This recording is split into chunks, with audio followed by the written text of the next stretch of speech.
অতএব কিশোর ভাই, নওজোয়ান, বয়স্ক বাবা, এই আয়াত পড়ার মূল উদ্দেশ্য এটা। আপনারা শুনেই বুঝছেন এটা রমজান রোজা সম্পর্কিত আয়াত। মূলত লম্বা ব্যাখ্যা করার জন্য পড়ি নাই, আমি পড়ছি এই কথাটা বলার জন্য।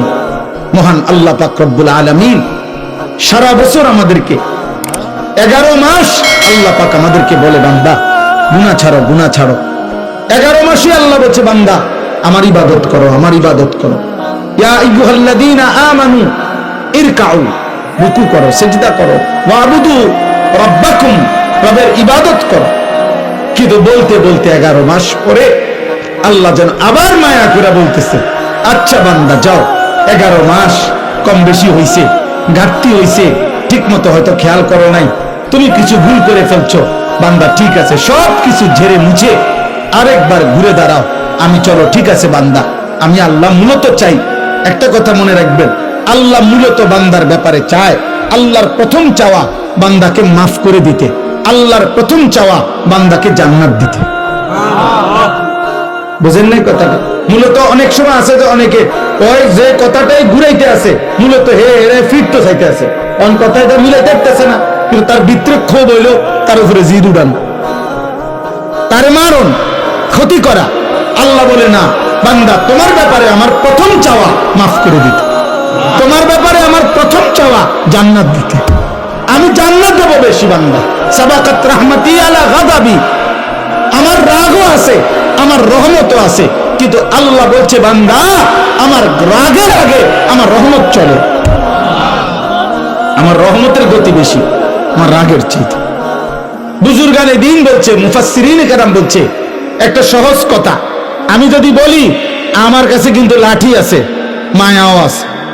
মনে করেন আমি আমার বাচ্চারে বলে, এই বেটা আমার কাছে মায়াও আছে, আমার কাছে লাঠিও আছে। তো এখানে পার্থক্য কি? আমি যদি তারে মারতে চাই, লাঠি ওইখান থেকে নিতে হবে, কিন্তু আমি যদি তাকে মাফ করতে চাই, মায়া আমার কলিজার ভিতরেই আছে। তো লাঠি নিয়ে মারা এটা দূরত্ব বেশি, কলিজার থেকে মায়া এটা তো কাছে বেশি। এই জন্য আল্লাহ চাইলে মাফ করতে, আবার আল্লাহ বলছে আমার কাছে আযাবও আছে, তবে আযাব তো লইতে হইব, তোই দিতে হইব। আর মাগফিরাত তো আমার সত্তা, আমার জাতের মধ্যেই আছে। আমি তো গাফুর, আমি তো রহিম, আসলেই মাফ করে দেবো আমি। চোখের পানি ফেললেই মাফ। সুবহানাল্লাহ, সুবহানাল্লাহ। এই জন্য বাপ আল্লাহ তাআলা আমাদেরকে এই কথাটাই বুঝাইছেন, বান্দা 11 মাসেও যাও, তোমারে আমি ছাড় দিছিলাম, ডাকছিলাম, আচ্ছা ধরে নিলাম 11 মাস তুমি বান্দা আমার কথায় কদর করলা না, তো চলো একটা মাস রমজান আবার দিলাম আমি এই পৃথিবীতেই তোমারে, আমি একটি মাস দিলাম। একটা চাঁদ উঠবে তুমি রমজান শুরু করবা, আরেকটা চাঁদ উঠবে ঈদের তুমি রমজান শেষ করবা।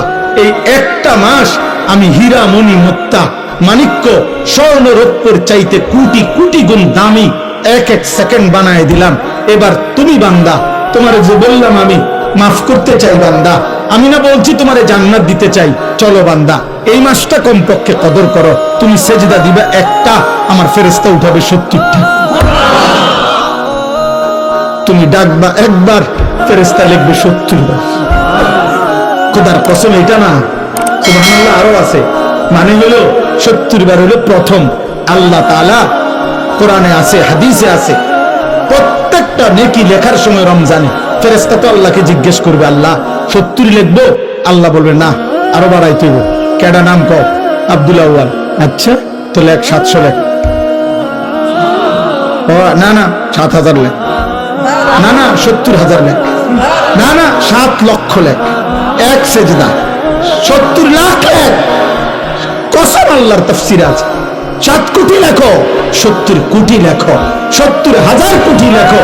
কখনো কখনো মহান আল্লাহ পাক তার দয়ার সাগরে যখন উথলে ওঠে, আল্লাহ বলে, ফেরেশতা তুমি লেখো না, আমি নিজ হাতে লিখব। সাআকতুবু সাআকতুবু, আমি লিখব।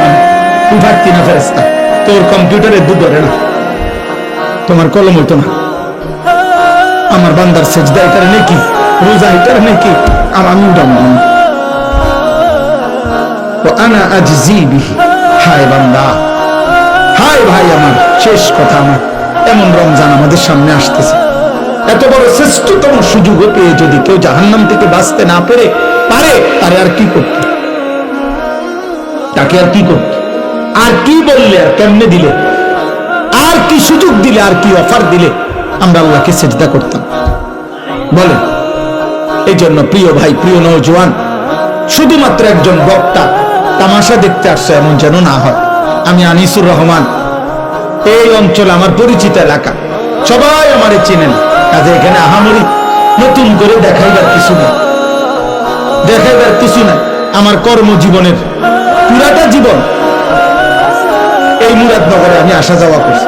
আমার কর্মজীবন যদি 21 বছর হয়, আমি 21 বছরে নিয়মিত আলহামদুলিল্লাহ মুরাদনগরের গলিতে গলিতে আসছি। যেহেতু আমি এখানে প্রথম বললাম আমি এখানে চাকরি করছি এই সুবাদে, অতএব আজকে এই কিশোর ভাই, নওজোয়ান ভাই, যেই সমস্ত ছেলেরা আজকে এই মাহফিলের আয়োজন করলা, নওজোয়ান, আমি তোমাদের জন্য দোয়া করি, যারা এমন সুন্দর মাহফিল সাজাইলো, আল্লাহ তাদের কবর আখিরাত সাজায় দেন, আল্লাহ তাদের খানদানকে মাফ করে দেন। আপনারা যারা আসলেন, আপনাদের সমস্ত বংশধর আল্লাহ যেন মাফ করে দেয়, আপনাদের কবরবাসীদেরকে যেন আল্লাহ মাফ করে দেয়। 1 মিনিট হোক, 10 মিনিট হোক, 1 ঘন্টা হোক, আল্লাহর কথা বসে শোনা আদব, মনোযোগ দিয়ে শোনা আদব।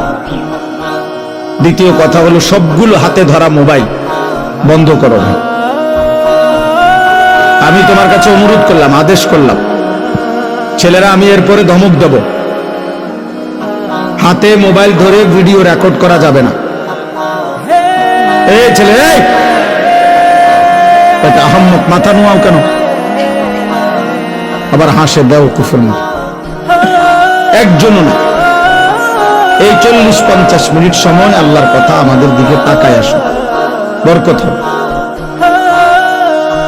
যেই কোনো মানুষ, একেবারে যেই কোনো বিবেকবান, এটা যদি খেয়াল করেন, দেখবেন মোবাইল হাতে ধরে থাকে যে, তার পুরাটা মনোযোগ, একেবারে 100% ধ্যান, খেয়াল এই মোবাইলের দিকেই থাকে। ফলে নিজের কলিজায়, হৃদয়ে কোনো কথা পৌঁছায় না।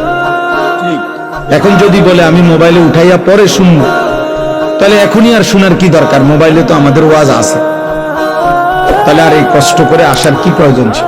আমারই বা আসার কি দরকার? আপনাদেরই বা আসার কি দরকার? মোবাইলে তো ওয়াজ পাওয়া যায়, সবার ওয়াজ আছে, ছোট বড়, পরিচিত অপরিচিত, সকল বক্তা না, শুধু যার যা মনে চায় বর্তমান পৃথিবীতে, সে তো তা মোবাইলে দিচ্ছে। চলা ফেরা, হাসি, যে যা মন চাচ্ছে সেটাই দিতেছে মোবাইল।